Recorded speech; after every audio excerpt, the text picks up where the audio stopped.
അല്ലപ്പത് ആര് മൂസേ എവിടുക്കട ചെയ്ത് നല്ല കുപ്പായ അടിച്ചു പൊളിച്ചു പോണ്? ഞാന് ചമ്മാട് വരെ പോകേണ്ട ഒരു ആവശ്യമുണ്ട്. എന്റെ അറിവില് ഒരു പാവപ്പെട്ട ഒരു കുടുംബമുണ്ട്. അപ്പൊ അവർക്ക് എന്തെങ്കിലും ചാറ്റിന്റെ വല്ല ഉപകാരം കിട്ടുവെച്ചിട്ട് പോവാണ്. എന്നെ കൊണ്ട് കഴിയുന്ന ഒരു ഉപകാരം അവർക്ക് ചെയ്തു കൊടുക്കാം. അപ്പൊ ചാറ്റിന്റെ ആരെങ്കിലും ഒന്ന് കാണാച്ചിട്ട് പോവാണ്. നോക്ക്, ഇത് ഇങ്ങനെ പരക്കം പായണ്ട. അതിനു വേണ്ടി അതിനൊക്കെ നല്ലൊരു സംഗതി നമ്മളെടുത്തിട്ടുണ്ട്. മലപ്പുറം ജില്ലയിലെ താനൂര് ഓലപ്പീടിക അളാപ്പ പടിക്കല് തണൽമരം ഫൗണ്ടേഷൻ എന്ന സുപ്രധാനമായ ഒരു ജീവകാരുണ്യ പ്രവർത്തന രംഗത്ത് ഒരു ഓഫീസ് തന്നെ ഉണ്ട്. ഞാൻ ആ ഓർമ്മയിൽ പറ്റേ വിട്ടുപോയിക്കണേ. ചമ്മാട്ട് കോടാൻ നിൽക്കേന്. ഏതായാലും നിങ്ങൾ പറഞ്ഞതിന് എനിക്ക് വളരെ സന്തോഷം. പക്ഷെ അവിടെ പാവപ്പെട്ട കുട്ടികളെ കെട്ടിച്ചിരുന്നതും ഭിന്നശേഷിയായ കുട്ടികളെ കെട്ടിച്ചിരുന്നതും ഡ്രസ്സ് കാര്യങ്ങള് പൈസ ഗിറ്റൊക്കെ ഫ്രീ ആണെന്ന് ഞാൻ പറഞ്ഞു കേട്ട്. ഏതായാലും ഞാനൊന്ന് അവിടെ പോയി നോക്കട്ടെ, ഒന്ന് അന്വേഷിച്ച് നോക്കല്ലേ നമുക്ക്. ദാദാ, ഈ തണൽമരം ചാരിറ്റി ഫൗണ്ടേഷന്റെ ബില്ല് നിങ്ങൾക്ക് മാസം മാസം എന്തെങ്കിലും കിട്ടാറുണ്ടോ? മാസം മാസം ഭക്ഷണ കിറ്റും പച്ചക്കറി കിറ്റും ഡ്രസ്സിന്റെ ബിറ്റൊക്കെ കിട്ടാറുണ്ട്. പിന്നെ വണ്ടി പൈസയും കിട്ടാറുണ്ട്. പിന്നെ ഡ്രസ്സിന്റെ ബിറ്റും അതും വേറെ കിട്ടാറുണ്ട്. മാസം മാസം നല്ല സഹായമാണ് ഇവിടുന്ന് കിട്ടുന്നത്. ഉപജീവനം എങ്ങനെ നടന്നു പോകുന്നത്?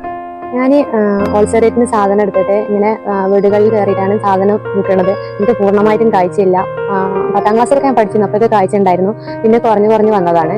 ഇപ്പം ഞാൻ ഈ സാധനങ്ങൾ ഇങ്ങനെ വിറ്റിട്ടാണ് ഉപജീവന മാർഗം കണ്ടെത്തുന്നത്. പിന്നെ ഈ തണൽ ഫൗണ്ടേഷന് ഒരു ലെറ്റർ തരാമെന്ന് പറഞ്ഞിട്ടുണ്ട്. അതുമായിട്ട് ഇതുപോലെ ആൾക്കാരുടെ മുന്നിലേക്ക് ഞാനത് സാധനം കൊണ്ടുപോകുമ്പോൾ അതെല്ലാവരും എടുത്ത് സഹായിക്കുക. അതുപോലെ എന്നെ പോലെ പല ആൾക്കാരും ഈ സമൂഹത്തിൽ ഉണ്ടാവും. നിങ്ങളെ മുന്നിലേക്ക് വരുമ്പോൾ എല്ലാവരെയും സഹായിക്കുക. ഇത് കൂടാതെ പാവങ്ങൾക്ക് എന്തെല്ലാം ഉപകാരങ്ങൾ ചെയ്തു കൊടുക്കുന്നത്? നമ്മള് പാവപ്പെട്ട രോഗികൾക്ക് മരുന്നിട്ടിട്ടുണ്ട്. അതേമാതിരി ഇതുപോലെ 50ഓളം വിധവകൾക്ക് നമ്മുടെ 5 ലക്ഷം വെച്ച് എല്ലാ മാസം 3-ാം തീയതി കൊടുക്കുക. പിന്നെ 15 അനാഥ കുടുംബങ്ങൾക്കുള്ള വലിയ കുട്ടികളാണ്. അതിൽ 15 കുടുംബത്തിന് നമ്മൾ കൊടുക്കുന്നുണ്ട്.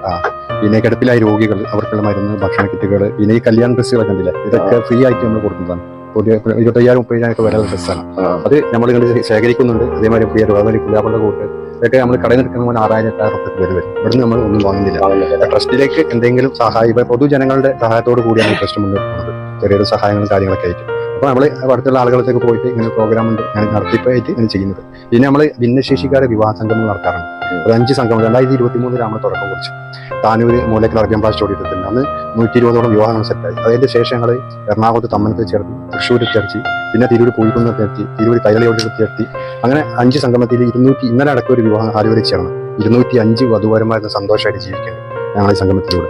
ഇപ്പൊ 2026 നമ്മൾ ഈ ഏളാപ്പൂരിൽ വെച്ചിട്ട് വലിയൊരു പ്രോഗ്രാം നടത്താൻ ഉദ്ദേശിക്കുന്നത് 6ാം ഭിന്നശേഷി മഹാസംഗമം. അങ്ങനെ ഒരുപാട് ആളുകൾക്ക് ഇവിടെ മരുന്നും കാര്യങ്ങളൊക്കെ ആയിട്ട് ചെയ്ത് നോക്കുന്ന വീൽചെയർ ഉപകരണങ്ങളും കാര്യങ്ങളൊക്കെ ആയിട്ട് അങ്ങനെയൊക്കെയാണ് കാര്യങ്ങൾ. അതുമാതിരി ഈ കാഴ്ചയില്ലാത്തവരെ അവരൊക്കെ ടൂർ കൊണ്ട് കാപ്പാട് ബീച്ചിലേക്ക് കൊണ്ടുപോയി അവർക്ക് സന്തോഷം. അതായത് ഭിന്നശേഷി മക്കള്, കാരണം അവർ 4 ചുമരുകൾ ഒതുക്കുന്ന മക്കളാണ്. അവർക്ക് ഒരു സന്തോഷം കിട്ടുന്നത് വെച്ചാൽ പുറത്തു കൊണ്ടുപോയി. അത് നമ്മുടെ വീട്ടിൽ ഭിന്നശേഷി ഉണ്ടെങ്കിൽ മാതാപിതാക്കൾ അതിന്റെ വേദന അറിയുന്നത് എന്താണെന്നുള്ളത്. അവരെ നമ്മൾ ടൂർ കൊണ്ടുപോയി ഒരു ദിവസത്തെ ഫുള്ള് ടൂർ കൊണ്ടുപോയിട്ട് അവർക്ക് എല്ലാ സന്തോഷം കൊടുക്കും. അതുപോലെ ഒരു കാഴ്ചയില്ലാത്ത ഒരു കുട്ടിക്ക് നമ്മൾ 2 ഒന്ന് നമ്മുടെ ഇവിടെ ഗൾഫ് റോഡിലുള്ള ഒരു സുഹൃത്തിന് കൊടുത്ത് കാഴ്ചയില്ലാത്ത സ്ത്രീകൾക്ക് നമ്മൾ കൊടുക്കാൻ പറ്റില്ല. അപ്പൊ ഇതുപോലത്തെ ഒരുപാട് നല്ല പ്രവർത്തനങ്ങളാണ് നിങ്ങൾ ചെയ്തുകൊണ്ടിരിക്കുന്നത്. ഇപ്പൊ താത്ത പറഞ്ഞ മാതിരി ഇപ്പൊ താത്ത കണ്ണിന് കാഴ്ചയില്ലാത്ത ആളാണ്. ഇതുപോലെ രോഗികളായ കുറെ ആളുകൾ ജീവിതമാർഗത്തിന് മുന്നോട്ട് വരുമ്പോൾ പാവപ്പെട്ടവരെ നിങ്ങൾ സഹായിക്കുക. സഹായിക്കാൻ താല്പര്യം ഉള്ളവരുണ്ടെങ്കിൽ തണൽമരം ചാരിറ്റി ഫൗണ്ടേഷൻ ഇവരുടെ നമ്പർ ഞാൻ ഇതിൽ കൊടുക്കുന്നുണ്ട്. ഇവരുമായി നിങ്ങൾക്ക് കോൺടാക്ട് ചെയ്യാം. ഇതിന്റെ ലൊക്കേഷൻ വരുന്നത് നമ്മുടെ ഓലപ്പീട് എളാപ്പപ്പീട് എന്ന സ്ഥലത്താണ്.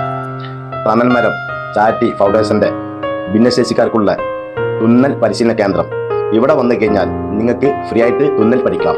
അപ്പൊ ഇതിന്റെ ലൊക്കേഷൻ വരുന്നത് നമ്മുടെ ഓലപ്പീടിയ ഭദ്രപ്പള്ളിന്റെ നേരെ ഓപ്പോസിറ്റ്